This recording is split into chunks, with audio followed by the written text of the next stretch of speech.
Kim Jong-un's terrifying new missiles are fake and were wobbling during parade, experts claim. The weapons, unveiled during a parade marking 105 years since the state's found Kim Il-sung was born, caused fears around the world that the secretive nation's nuke program is far more advanced than previously thought. But Chad O'Carroll, managing director of Specialist Service and K News, expressed doubts after seeing the nose cone of one of the final group of missiles wobble quite noticeably, reports The Sunday. And Lee Illinois Woo, a senior analyst at the private Korea Defense Network, told AFP, "I suspect they all might be mock UPS aimed to impress the outside world."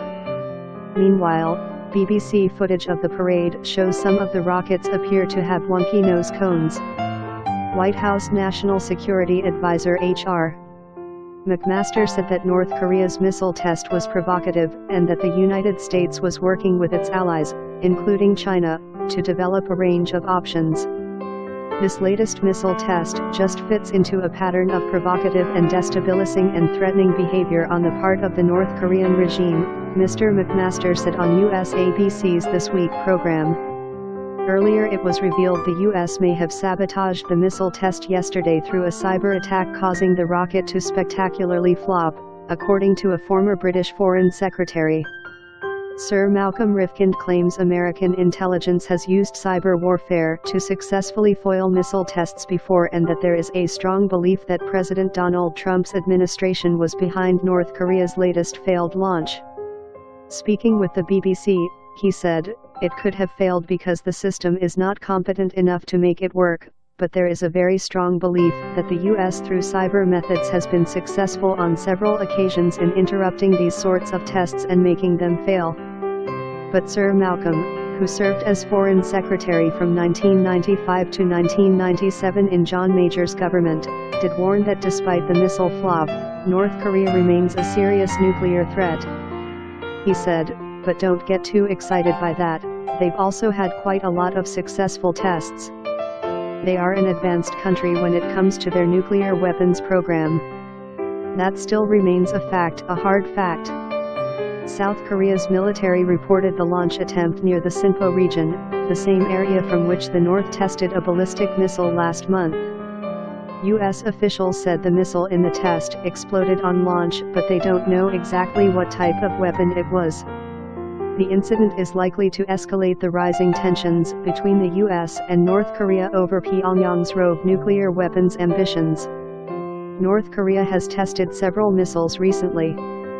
They launched a long-range rocket and conducted 2 nuclear tests last year, including its most powerful to date, as well as carrying out a slew of shorter-range missile firings. A smirking Kim Jong-un watched a fervent military parade just hours after telling America, "We're ready for war." Chief among the devastating arsenal on show during the parade was a KN-08 rocket, thought to be capable of flying more than 7,000 miles within range of Los Angeles, New York, and Washington, D.C. U.S. military experts reacted with shock to the display, as one admitted, "We're floored right now." Dave Schmerler, a research associate at the Middlebury Institute of International Studies in California, told The Wall Street Journal, "We're totally floored right now. I was not expecting to see this many new missile designs." Also on display was the similarly devastating KN-14 rocket. Thousands of heavily armed North Koreans marched through capital Pyongyang alongside the missiles as the smiling despot lapped up the adoration of his fanatical military, many reduced to tears by his mere presence. Only hours earlier a top general had told state TV, "We're prepared to respond to an all-out war with an all-out war." North Korean military official Ko Ryong-ha said, "If the United States wages reckless provocation against us, our revolutionary power will instantly counter with an annihilating strike with our style of nuclear strike warfare." Cho's menacing words carried extra threat given many Western commentators consider him the country's second-in-command. Kim was celebrating the 105th anniversary of the birth of grandfather Kim Il-sung, the founder of the communist state. Wearing a black suit, the 33-year-old tyrant stepped out of a limousine and onto a red carpet as he arrived for the event in the capital. There, he watched thousands of fanatical soldiers who stepped through Kim Il-sung Square while intercontinental ballistic missiles shared the tarmac with tanks and assault vehicles. The saber-rattling display comes just a day after China warned that war could break out at any moment. A U.S. naval task force is on its way to the Korean peninsula in a show of force to nuclear-seeking Kim. And Trump's forces yesterday put on their own show of strength as U.S. tanks were pictured carrying out drills.